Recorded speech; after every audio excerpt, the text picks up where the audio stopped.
والاستقرار في المنطقة، سواء في القرن الأفريقي أو الجزيرة العربية والخليج، وأن هموم اليمنيين مشتركة في جميع أرجاء اليمن، وما نشاهده ونسمع عنه اليوم ما هو إلا نتيجة الفقر والجهل والتخلف والمفهوم الخاطئ للديمقراطية. فالديمقراطية ليس قطع الطريق لإرهاب الآخرين أو الدعوة لتقسيم اليمن، وعليه نرى نحن الأمريكيين من أصول يمنية لا يمكن التغلب على تلك المشاكل إلا بدعم اليمن اقتصاديا، ودعم اليمن في محاربة الإرهاب بدعم ماديا واستخباراتي بما لا يتعارض مع السيادة اليمنية، وكذلك دعم اليمن في نشر مفهوم الديمقراطية والقبول بنتائجها ومحاولة إقامة الانتخابات في موعدها المحدد. وإننا الأمريكيين من أصول يمنية حريصون على أمن واستقرار الولايات المتحدة الأمريكية، حيث وهي البلد التي نعيش فيها وخيرنا منها، ونقف ضد كل من يحاول المساس بأرض هذه البلد الطيبة، وأننا نرفض رفضا قاطعا أعمال التطرف والإرهاب. معالي السفير، إنما يعانيه أبناء الجالية الأمريكية من أصول يمنية هو بعض التعنت من القسم القنصلي بطلبات بعيدة عن نصوص قانون الهجرة، مما يؤدي إلى تأخر لم شملهم مع أقاربهم. وأخيرا نتمنى لمعالي السفير بكل التوفيق في مهامه والنقل بالعلاقات اليمنية الأمريكية إلى أعلى مستوى إيجابي. والسلام عليكم.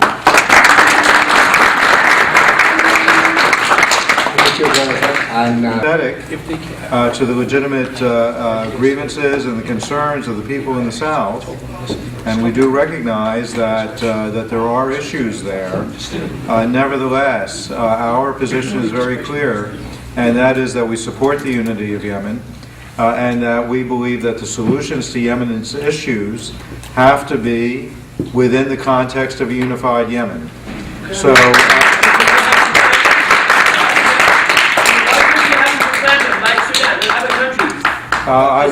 People should have a referendum. Excuse me, your question is taken. Please sit down. Let's get excited. We a lot of us would like to talk about everything else. Please. We would like a referendum. All right. Just like South Sudan. Okay, great. Please, just be quiet. Shakir, please. Your Excellency. Say to them and what organization? AOISP, American Association of Yemeni Scientists and Professionals. Your Excellency, we welcome you and we thank you for this historic step in reaching out to the Yemeni American community. It does, in our eyes, it does signal a shift in the vision in which the U.S. State Department sees the relationship with Yemen.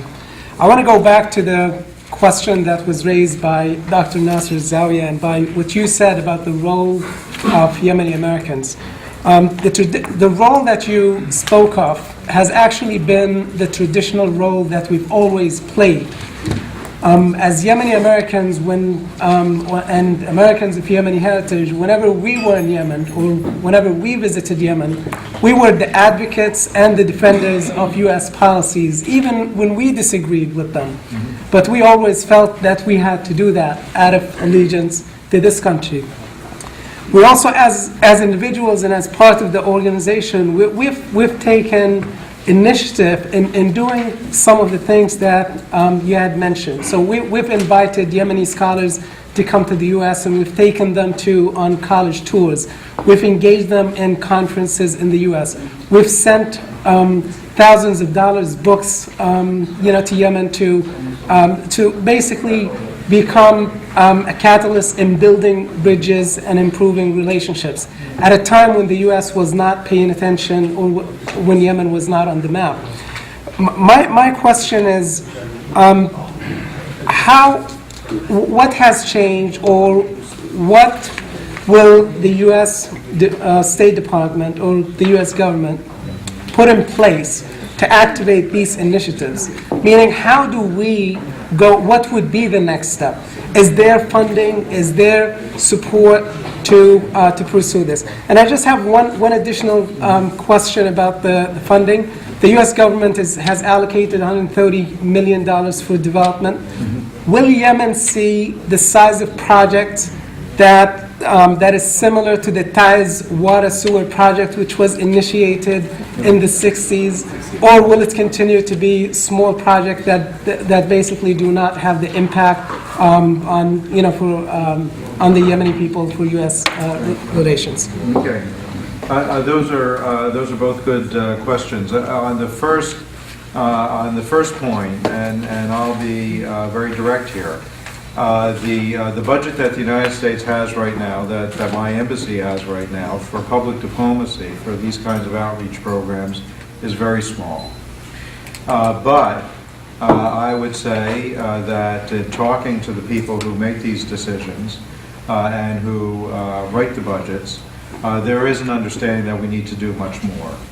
And we've had very good discussions in the last few weeks with the Education and Cultural Affairs Bureau in the State Department, with others in the State Department who help develop these programs.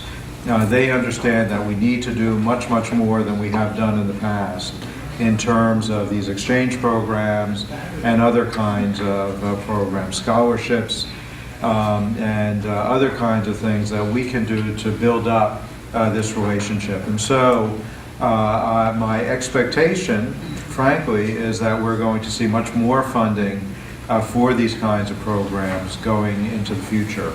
And again, as we discussed, I would hope that part of that can be used in support of the kinds of initiatives that you've taken on your own for all of these years, but really to do them in a more organized, more focused way to make sure that we're reaching a broad section of the Yemeni people, and that we're really getting the maximum benefit out of it in terms of people-to-people kinds of contacts. In terms of the development assistance budget, the largest portion of the budget right now goes for what's called a stabilization program. And the stabilization program is really targeted at those governorates. There are 9 governorates in Yemen that we would see as conflict affected. And so that is the centerpiece of our program right now. I'll tell you that in my own view, that's a mistake.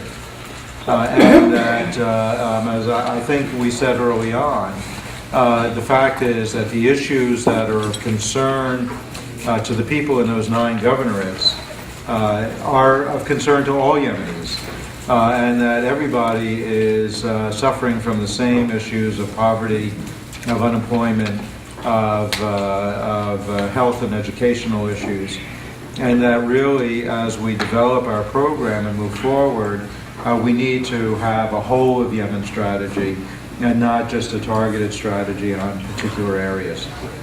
So we have been in a dialogue with USAID, with other elements of the administration, to talk about how we can do that and how we can move forward on some of these issues. And again, my experience up until now, and not only have we been talking inside the administration, but we've also had meetings on Capitol Hill with members of Congress and with congressional staffs. And I'll tell you that what I've seen so far is a broad understanding and support across the board. It's bipartisan. It's not Republican or Democrat. It's across the board. An understanding of the importance of supporting Yemen, of supporting a greater U.S. role in Yemen. We're going to continue to work on that and to try to develop this more broad-based strategy going into the future. Thank you. Thank you, Shakir. Isn't that referring to مشروع تعز, the Kari for Kennedy? Isn't that when Yemenis used to bring the things, they're entrusted for to the people? No more. That's just something of the past. This came before PL 48. The investor knows that, this was Public Law 48, which was basically tied project to some other stuff. But anyway, that's an important issue. The gentleman over here, please. Go ahead.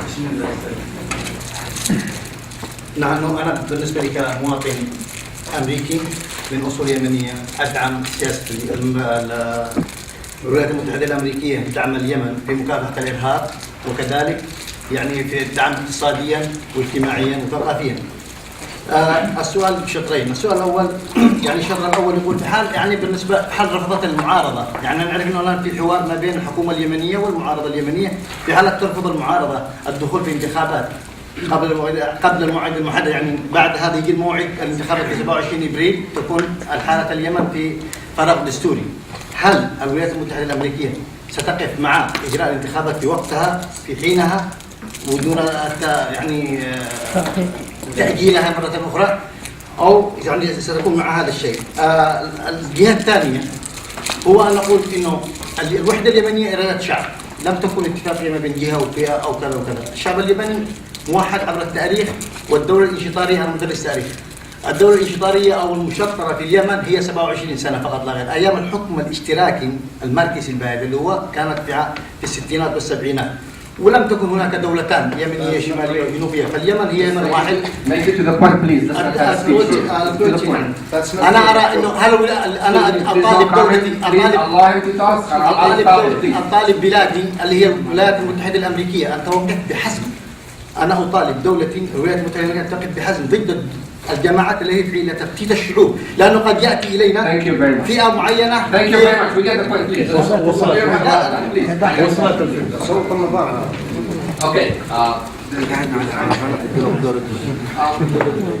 Listen, gentlemen, here we are all Yemenis. I said before, the grievances, which really were labeled as the Southerners or Second Group, is the grievance of all Yemenis. That question will be posed when the election is delayed. He wants to know whether stress on the people one time or whether they will acquiesce to what the government wants. Well, but that was the point that I made in my comments, which is that we think it's more important to have a good election than an election on a day. Out of the almost 170 people left and remain in Guantanamo, are almost 90% of them are Yemenis. Between 30 to 60 were cleared by the Obama task force. However, you haven't made any move, and for us to go to Yemen as ambassadors and as advocating for human rights, so whatever it is, we always got the question, U.S. is actually violated. How could you advocate on behalf of the U.S. when you actually violate, the U.S. itself is actually violating human rights? And the clear question is that many of them were cleared by the Obama administration, and almost maybe between 30 to 60 of them. However, one of the questions by the Obama administration saying that Yemen is an unstable country, but we send also other detainees to Pakistan and to Afghanistan, where we know these countries are not as stable as, it's almost maybe on the same level of Yemen. We just want to know exactly what's the status of these issues and how we're going to address them. Thank you. Just to say, in fact, we had several weeks ago a visit by a team in Washington to Yemen. The issue is really the rehabilitation and reintegration of these individuals into Yemen. We had conversations with Yemeni officials about what kinds of programs may be developed, may be available, that would ensure that if these people came back to Yemen, that they would be given job training, that they would be given other kinds of services to ensure their rehabilitation, that they weren't going to return to their previous lives. And so it's something that we're pursuing.